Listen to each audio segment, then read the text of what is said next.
Olathe, Kansas, the story goes, was named after the Shawnee word for beautiful, and it's easy to see why.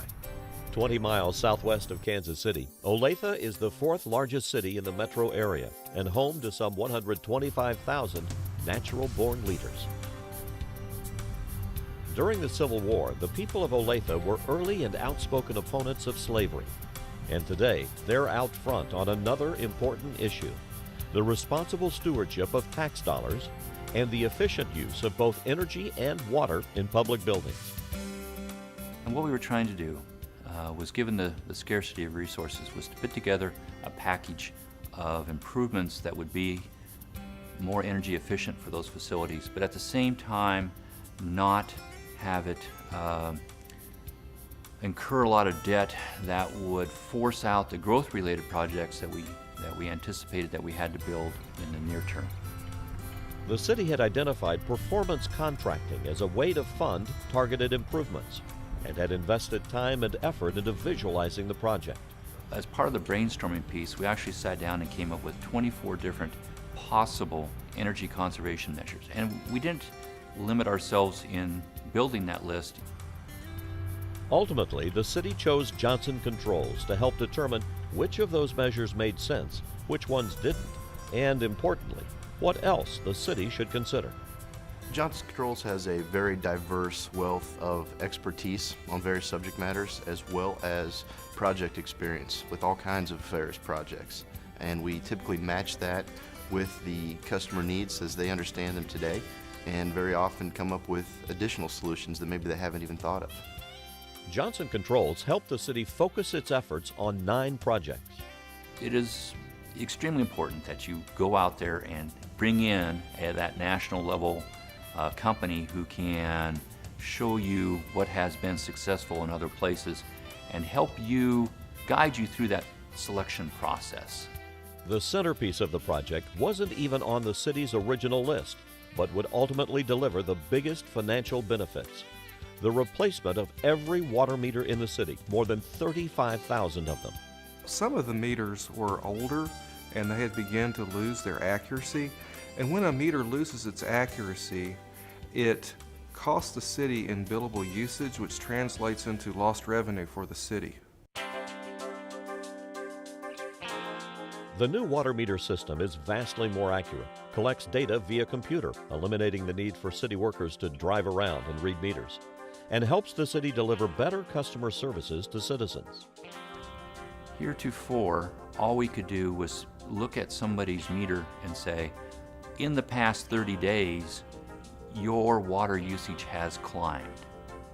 We couldn't tell them when, we couldn't tell them why. The new system records water usage hourly, enabling the city to help residents identify and fix leaks and other water wasters. Installation of the new meters was scheduled to be completed in spring 2011, but at Johnson Controls' suggestion, additional crews were added to complete the installation months earlier, because the city bases its sewer rates on residents' water usage during winter. Increased revenues and savings are expected to pay back the initial costs in 11 years and can then be used to make further improvements. But basically, this is now going to put us into a cycle where we are going to virtually be self-sustaining now in our ability to provide this better customer service where otherwise we never would have caught up. Revenue generated by the water meter upgrades is also funding other innovative energy efficiency improvements. Solar panels provide hot water for the city car wash. A system burns waste oil from city vehicles to heat the welding shop. Controls turn vending machines off when no one is around and on when they're needed. Projects the city was eager to undertake, because they demonstrate our commitment to overall energy efficiency, being a green provider of utilities, and that's good for us, and it's ultimately good for the citizens. Clearly, a sense of collaboration between the city and Johnson Controls was one of the factors contributing to the overall success of the project. And nowhere is that teamwork more visible than in the office of Johnson Controls project manager Greg French, located right in the city's building. we wanted to accomplish was to remove some of those barriers, email, voicemail, and have somebody there that we could look at in the hallway, talk to, say, hey, what about this?